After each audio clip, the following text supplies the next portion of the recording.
Imagine the year is 80 CE, and you're standing among thousands of cheering Romans. The sun shines brightly overhead as you find your seat in the massive stone structure. You hear the roar of the crowd and the sound of horses stamping the ground below. You're in the Colosseum in Rome, ready to watch a thrilling chariot race. 4 chariots line up at one end of the arena, each with powerful horses and brave drivers. The gate opens. The chariots charge forward, wheels spinning, hooves pounding. The crowd rises to its feet, shouting and waving as the race begins. You're witnessing one of the greatest forms of entertainment in ancient Rome. The Colosseum, also known as the Flavian Amphitheater, is one of the most famous buildings in the world. It was built in the city of Rome, Italy, nearly 2,000 years ago. Construction began around 72 CE during the reign of Emperor Vespasian and was completed in 80 CE under his son, Emperor Titus. The Colosseum was named after the Flavian dynasty of emperors who built it. This huge arena was made to host public shows, games, and events. It could hold an estimated 50,000 to 80,000 people at once. People of all classes came to watch. Rich Romans sat in the lower levels with the best view, while poorer citizens sat higher up. Entry was free, and sometimes food was handed out during the games. Although the Colosseum is best known for gladiator fights, many other events were held there. These included animal hunts, mock sea battles, dramas, and chariot races. Exotic animals from all over the Roman Empire, lions, elephants, bears, and crocodiles, were brought in to amaze and entertain the crowd.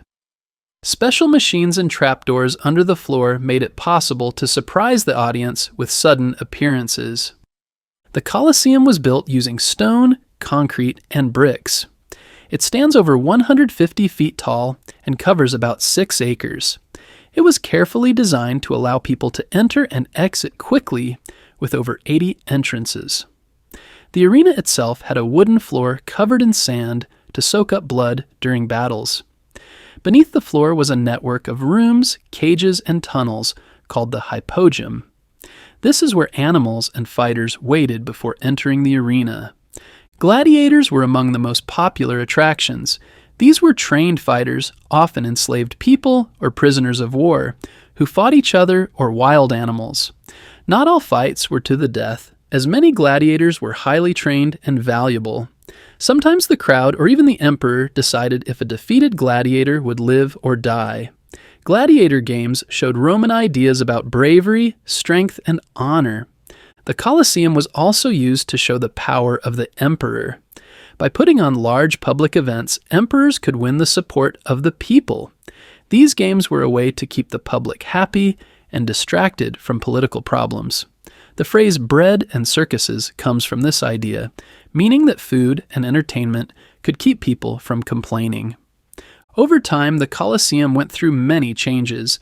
Earthquakes, fires, and lightning damaged the building.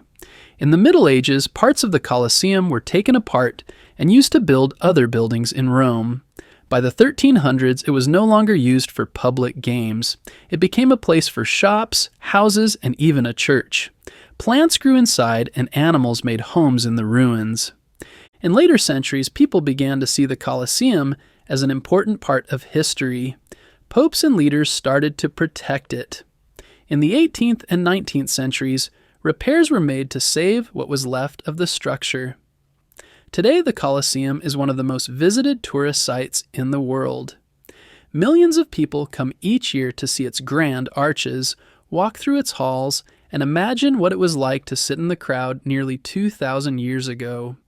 The Colosseum has become a symbol of ancient Rome and its culture. It represents both the greatness and the harshness of Roman society.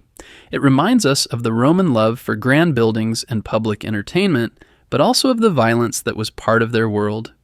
Even in ruins, the Colosseum continues to inspire architects, historians, and visitors. It has appeared in books, movies, and even video games. Modern sports stadiums use many of the same design ideas that the Romans used, such as seating levels, entry tunnels, and shade systems.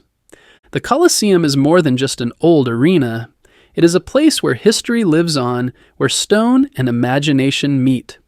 From the roar of the crowd to the thrill of a race or battle, it helps us picture life in one of the greatest empires the world has ever known.